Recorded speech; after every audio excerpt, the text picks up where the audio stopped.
क्या ये घटना कैसे हुआ? क्या कारण रहा इस घटना का? क्या बोले, क्या कारण रहा इस घटना का? क्या चाहिए? कितना दिन पहले शादी हुआ था? 20 रोज। वो लोग क्या डिमांड कर रहे थे? खाली 1.5 लाख रुपया, 3 लाख रुपया बोले ना को बोली ना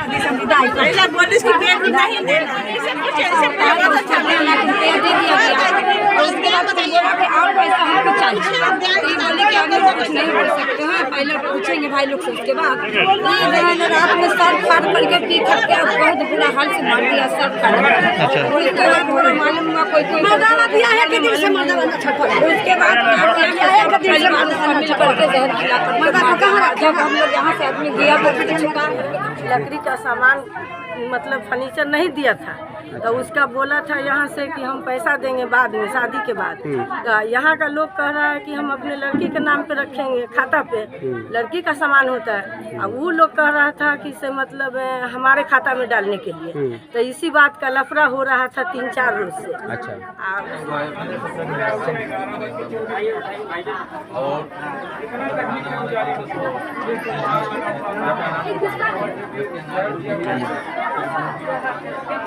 एक करके है। हाँ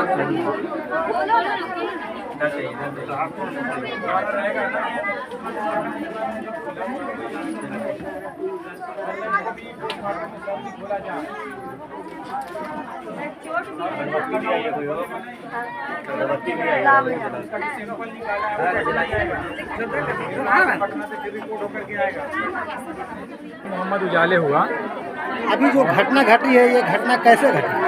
घटना के बारे में कल शाम में 4 बजे हम लोगों को मालूम हुआ कि राजिया परवीन को जो है उसके ससुराल में, ससुराल कहाँ? ससुराल नानपुर हुआ, ईदगाह वाला मोहल्ले में इसका ससुराल हुआ। तो मालूम हुआ कि पुपरी जो है ना किसी हॉस्पिटल में ये लोग एडमिट किए हुआ है, पर वो हॉस्पिटल में जो है ICU का कोई इंतज़ाम नहीं था, कोई भी चीज़ का साधन नहीं था।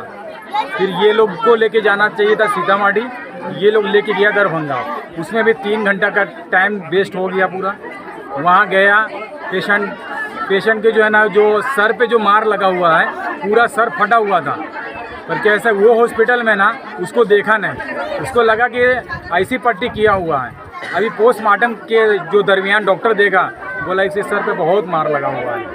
तो इसके लिए वो मैया दैया कर रही थी, बार बार अम्मा अम्मा कर रही थी, बोल नहीं पा रही थी। जो इसको जहर दिया गया था उसमें वो तो उसकी हालत ऐसी ख़राब हो गई, मार लगा हुआ था, वो मार को वो बर्दाश्त नहीं कर सकी, बहुत बुरी तरीके से उसके सर पे मार लगा हुआ है। ये जहर देने का काम जो है या उसको मारपीट करने का काम जो, आखिर उसका कारण क्या रहा है इसका? इसके कारण तो उसके घर का ही आदमी जानता है, वही लोग जानता है, हम लोगों को क्या मालूम। अच्छा।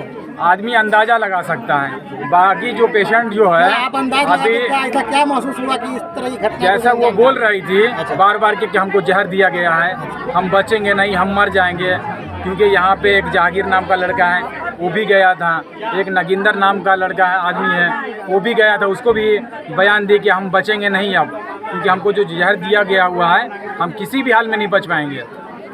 और जहर देने का कारण क्या रहा? जहर देने का कारण ये है कि उसका मांग था क्या मांग? कि हमको कैश और चाहिए। अच्छा। बिस्तर का पैसा वो पहले मना किया था कि अब मैं घर बनाने के बाद बिस्तर पूरा लूँगा, जो 1.5 लाख रुपए हमको बिस्तर का चाहिए, और ये उसको अभी नहीं मिला। बाद में फिर वो अपना इरादा बदल दिया कि हमको शादी के टाइम ही चाहिए। शादी को अभी 14 तारीख को शादी हुई है, कल के आज 20वां हुआ, कल 19 तारीख को ये दुर्घटना हुआ।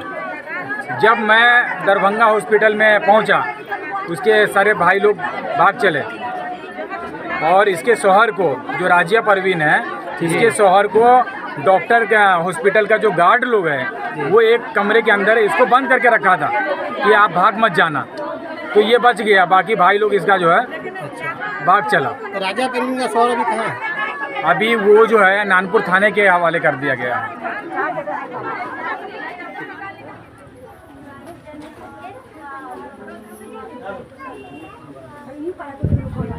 सर, ये जो घटना घटी है वो इंसानियत को झंझोड़ देने वाली घटना है।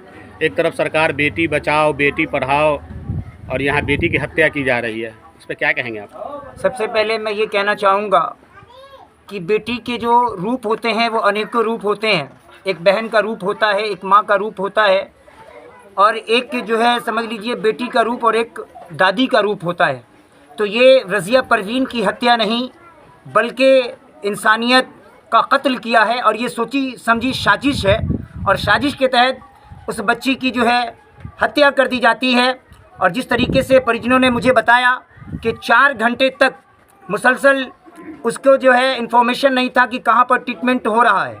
अगर सही समय पर उसके परिवार अगर इसको हॉस्पिटल पहुंचा देते और सही समय पर अगर इसका ट्रीटमेंट हो सकता था तो इनकी जान बच सकती थी। मैं यहाँ के खासकर स्थानीय प्रशासन की भी निंदा करता हूँ, क्योंकि परिजनों का जो आरोप है कि जब ये FIR करने के लिए गए तो वहाँ से इनको जो है खदेड़ा गया, भगाया गया, जबकि इनके साथ इस तरीके से दुर्व्यवहार नहीं करना चाहिए। क्योंकि कोई भी पदाधिकारीगण हो, अगर कोई पीड़ित परिवार उनके पास पहुँचता है तो उनसे बहुत सारी उम्मीदें और आशाएं होती हैं। तो जब ये वहाँ पहुँचे तो उनको आश्वासन देना चाहिए था, और इस वक्त में इनकी उम्मीद से ज़्यादा खड़े उतरने चाहिए था। तो मैं पीड़ित परिवार के साथ खड़ा हूँ और इस दुख की घड़ी में, इस गम में बराबर का शरीक हूँ। और मैं आपकी मीडिया के माध्यम से कहना चाहता हूँ, ख़ासकर अपने SP साहब को, DSP साहब को, कि जिन लोग जो भी दोषी हैं उनको कठोर से कठोर जो है सज़ा मिलनी चाहिए, और उनको जो है फांसी की सज़ा मिलनी चाहिए। जब तक कि अगर फांसी की सज़ा नहीं मिलेगी और इन्हें आसानी के साथ छोड़ दिया जाएगा तो आज रज़िया जो कि एक भाई की बहन थी, क्योंकि इनके जो पिता हैं और जो इनकी जो माता जी थी, वालिद वालदा दुनिया से जा चुकी हैं। काश अगर इनके पास भी पिता और माता होती तो उनके दर्द को समझ सकते थे। मैं आपको कहना चाहता हूँ, आपकी मीडिया के माध्यम से कहना चाहता हूँ कि आप मुझे बताइए कि जिसके पास माता पिता नहीं हो, जिसका कोई नहीं हो, तो क्या उसका समाज नहीं? इसलिए पूरा समाज ये उनके साथ आज खड़ा है। और मुशाहिद रज़ा भी आपके पास उपस्थित है। आपके मीडिया के माध्यम से कहना चाहता हूँ कि उस वक्त तक, जब तक कि उस बच्ची रज़िया को न्याय नहीं मिलेगा, इस लड़ाई को मजबूती से लड़ूंगा और उसे फांसी दिलवाने का काम करूंगा। इसलिए मैं DM साहब से और SP साहब से गुजारिश करता हूँ कि जो भी इन्होंने आरोपी बनाया है उनको गिरफ्तार किया जाए। चलिए, ठीक है।